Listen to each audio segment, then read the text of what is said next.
Hello friends, എല്ലാവർക്കും നമസ്കാരം. നിങ്ങളേവരും കാത്തിരിക്കുന്ന ഗീതുവിൻ്റെയും ഗോവിന്ദൻ്റെയും നാളത്തെ സൂപ്പർ ഹിറ്റ് വിശേഷത്തിലേക്ക് എല്ലാ കൂട്ടുകാർക്കും സ്വാഗതം. എല്ലാവർക്കും ഒരു ശുഭരാത്രിയൊക്കെ നേർന്നുകൊണ്ട് നമുക്ക് നാളത്തെ വിശേഷത്തിലേക്ക് കിടക്കാമല്ലേ. അപ്പോൾ ഇനി നമ്മുടെ ഗീതുവിൻ്റെയും ഗോവിന്ദൻ്റെയും കഥ നമ്മൾ എന്നും ഇടുന്നതായിരിക്കും കേട്ടോ. അപ്പം എല്ലാവർക്കും അറിയായിരിക്കാം, നമ്മളിപ്പോൾ കഥ ഇടുന്നില്ലായിരുന്നു. അപ്പോൾ ഇനി അങ്ങോട്ടേക്ക് എന്നും നമ്മൾ ഗീതുവിൻ്റെയും ഗോവിന്ദൻ്റെയും കഥ ഇടുന്നതായിരിക്കും. അപ്പം നമുക്ക് നേരെ വിശേഷത്തിലേക്ക് കടന്നാലോ. അങ്ങനെ ഏതായാലും നമ്മുടെ ഗീതുവിന് 8ൻ്റെ പണി തന്നെയാണ് കിട്ടിയിരിക്കുന്നത്. അതിൽ നിന്ന് ഗീതു എങ്ങനെ രക്ഷപ്പെടും, ഗീതുവിന് എങ്ങനെ രക്ഷപ്പെടാൻ പറ്റും?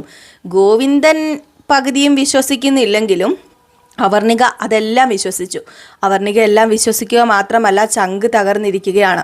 അവർണികയ്ക്ക് എന്ത് ചെയ്യണം എന്നൊന്നും അറിയാൻ പറ്റില്ലാത്തൊരവസ്ഥ. ഒരിക്കലും ഗീതുവിൽ നിന്നും ഇത് പ്രതീക്ഷിച്ചിട്ടില്ല.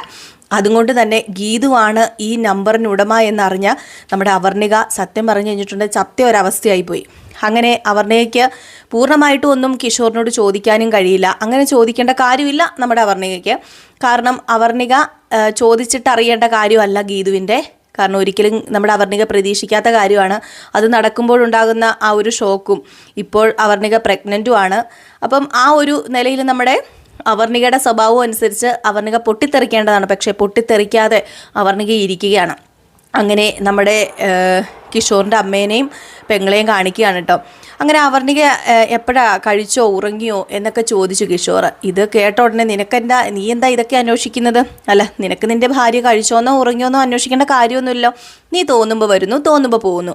പിന്നെ നീ എന്തിനാ ഇതിനെക്കുറിച്ച് കൂടുതൽ അന്വേഷിക്കുന്നതെന്ന് ചോദിച്ചപ്പോൾ, അല്ല, എൻ്റെ ഭാര്യനെക്കുറിച്ച് ഞാനല്ലാതെ കിഷോറെ നീ കൂടുതൽ സംസാരിക്കരുത്. അവളെ നീ ഇതിലും അംഗീകരിക്കുന്നില്ല. പക്ഷെ അവഗണിക്കാതിരുന്നൂടെ നിനക്ക്? നീ എന്തിനാ അവളെ അവഗണിക്കുന്നത്? ഈ ഒരു അവസ്ഥയിൽ ചേർത്ത് പിടിക്കേണ്ടത് ഒരു ഭർത്താവാണ്. ആ ഭർത്താവിൻ്റെ സ്നേഹം അവൾക്കിപ്പോൾ കിട്ടുന്നില്ല. അതിൻ്റെ എല്ലാ കുറവും നിൻ്റെ കുഞ്ഞിനുണ്ടാവും എന്ന് പറഞ്ഞപ്പോഴത്തേക്കും, ഓ എന്തു കുറവ്? അമ്മേ, എനിക്കിങ്ങനെയൊക്കെ പറ്റത്തുള്ളൂ. ഇതിൽ കൂടുതൽ എനിക്കൊന്നും പറ്റില്ല. ഇതിൽ കൂടുതൽ എന്ത് നിനക്ക് പറ്റില്ലെന്നാണ് ഈ പറയുന്നത്? ഞാനൊരു കാര്യം പറയാം, നീ എന്നോട് സംസാരിക്കാതിരിക്കുന്നതാണ് നല്ലത്. ഒരു ഭർത്താവ്, ആ ഭർത്താവിൽ നിന്നും കിട്ടേണ്ട എല്ലാ കാര്യങ്ങളും പ്രഗ്നൻ്റ് ആകുന്ന സമയത്താണ് ഒരു പെണ്ണ് ആഗ്രഹിക്കുന്നത്. അത് നിനക്ക് കൊടുക്കാൻ കഴിഞ്ഞില്ലെങ്കിൽ നീ എന്ത് ഭർത്താവ് എന്നാണ് നീ പറയുന്നതെന്നൊക്കെ പറഞ്ഞപ്പം, എനിക്കിതൊക്കെ പറ്റത്തുള്ളൂ, ഇതിൽ കൂടുതൽ എന്നിൽ നിന്നും ആരും ഒന്നും പ്രതീക്ഷിക്കേണ്ടെന്ന് പറഞ്ഞിട്ട് എടുത്ത് ചാടി പിടിച്ച് കിഷോർ അങ്ങ് പോയി. ഇതെല്ലാം കേട്ട് പൊട്ടിക്കരഞ്ഞുകൊണ്ട് അവർണിക കിടക്കുകയാണ് കേട്ടോ. കാരണം അവർണികയ്ക്ക് നമ്മുടെ കിഷോർ അവഗണിക്കുക എന്നതിൽ ഉപരിയായിട്ട് ഗീതു തന്നെ ചതിച്ചല്ലോ എന്ന് ഓർത്തിട്ട് വല്ലാത്തൊരു സങ്കടമാണ്. കാരണം ഗീതു ആണല്ലോ ഇതിന് പിന്നിൽ എന്ന് ഓർത്തിട്ട്. അപ്പോൾ ആ ഒരു സീനൊക്കെ കഴിഞ്ഞ് പിന്നെ കാണിക്കുന്ന സീനെന്ന് പറഞ്ഞാൽ, പിന്നെ കാണിക്കുന്നതല്ല, അതിന് മുമ്പുള്ളൊരു സീനാണ് കേട്ടോ. നമ്മുടെ കിഷോറല്ല, ഗോവിന്ദൻ കരഞ്ഞ് കാറി കൂവിയൊക്കെ ഇരിക്കുകയാണ്. അപ്പോൾ കള്ളു കുടിക്കുമ്പോഴാണല്ലോ സ്വാഭാവികമായിട്ടും മനസ്സിലെ കാര്യങ്ങളൊക്കെ വെളിയിൽ വരുന്നത്. അങ്ങനെ മനസ്സിലെ കാര്യങ്ങളൊക്കെ ഇങ്ങനെ ഓരോന്ന് പറഞ്ഞുകൊണ്ടിരിക്കുന്നപ്പോഴത്തേക്കും ഗീതി ചോദിച്ചു, നിങ്ങൾക്ക് എന്താ മനുഷ്യൻ, നിങ്ങൾക്ക് ഭ്രാന്തുണ്ടോ? നിങ്ങൾ എന്താ പരസ്പര ബന്ധമില്ലാത്ത കാര്യങ്ങളൊക്കെ സംസാരിക്കുന്നത് എന്ന് ചോദിച്ചപ്പം, പരസ്പര ബന്ധമുള്ള കാര്യങ്ങൾ തന്നെയാണ് ഞാൻ സംസാരിച്ചുകൊണ്ടിരിക്കുന്നത്. ഇതെല്ലാം സ്വപ്നമായിരുന്നുവെങ്കിൽ എന്ന് ഞാനൊന്ന് ചിന്തിച്ചു പോവുകയാണ്. ഇതെല്ലാം വെറും സ്വപ്നമായിരുന്നെങ്കിലോ എന്നൊക്കെ ഇങ്ങനെ പറഞ്ഞിട്ട് ഒരു പാട്ടൊക്കെ ഇങ്ങനെ പാടുകയാണ്.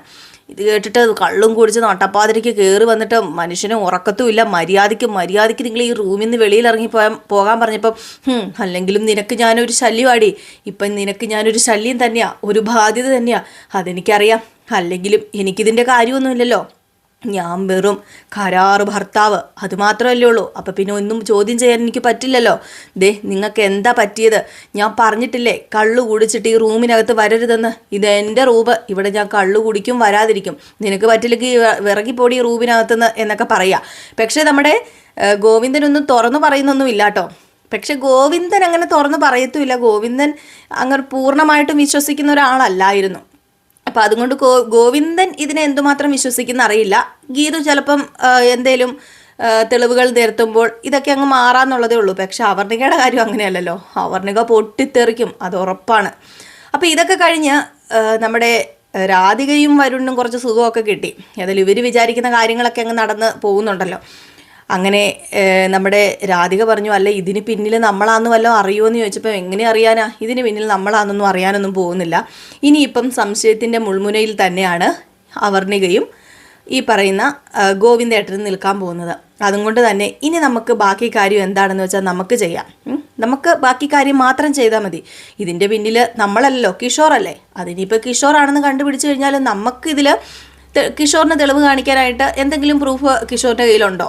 ഇല്ലല്ലോ. പിന്നെ കിഷോറിനെ പിടിച്ചു കഴിഞ്ഞിട്ടുണ്ടെങ്കിൽ നമുക്കങ്ങനെ നമ്മളെ പിടിക്കും എന്നൊന്നും പറയേണ്ട കാര്യമില്ലമ്മേ. നമ്മളെ പിടിക്കില്ല, അതെനിക്ക് ഉറപ്പുണ്ട്. ഈ പ്രാവശ്യത്തെ ഈ ഒരു കളി എന്ന് പറയുന്നത് മിക്കവാറും ഗോവിന്ദേട്ടൻ ഗീതുവിനെ ഉപേക്ഷിക്കും, അത് ഉറപ്പാണ്. ഈ ഒരു സമയത്ത് അമ്മ പറയുന്നതിന് വില കൂടുതൽ കാണും. അതുകൊണ്ട് അവളെ എത്രയും പെട്ടെന്ന് വെളിയിലാക്കാൻ പറ്റുമോ അത്രയും പെട്ടെന്ന് വെളിയിലാക്കുക ചെയ്യേണ്ടത്.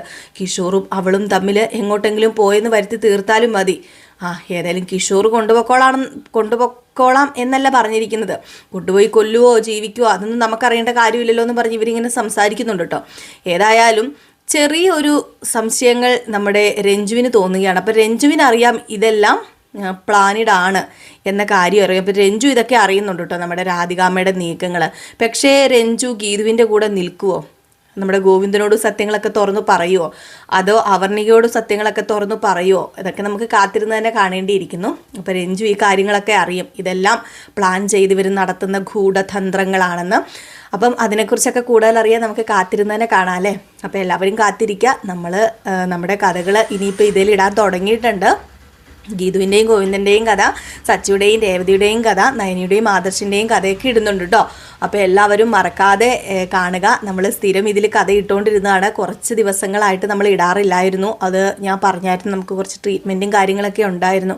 അപ്പോൾ അതുകൊണ്ട് വീഡിയോ കറക്റ്റ് ചെയ്യാനായിട്ട് കഴിഞ്ഞിരുന്നില്ല. ഇനി നമ്മളെന്നും ഈ ചാനലിൽ വീഡിയോ കറക്റ്റായിട്ട് ഇടുന്നതായിരിക്കും. അപ്പോൾ മിസ് ചെയ്ത് കളയാതെ എല്ലാവരും കാണുക, സപ്പോർട്ട് ചെയ്യുക കേട്ടോ. അപ്പം എല്ലാവർക്കും വീണ്ടും ഒരു നല്ല രാത്രിയൊക്കെ ആശംസിച്ചുകൊണ്ട് നിർത്തുന്നു. ഫുൾ വിശേഷവുമായിട്ട് നാളെ കാണാം. അതുവരെ എല്ലാവർക്കും ടാറ്റാ, ബൈ ബൈ.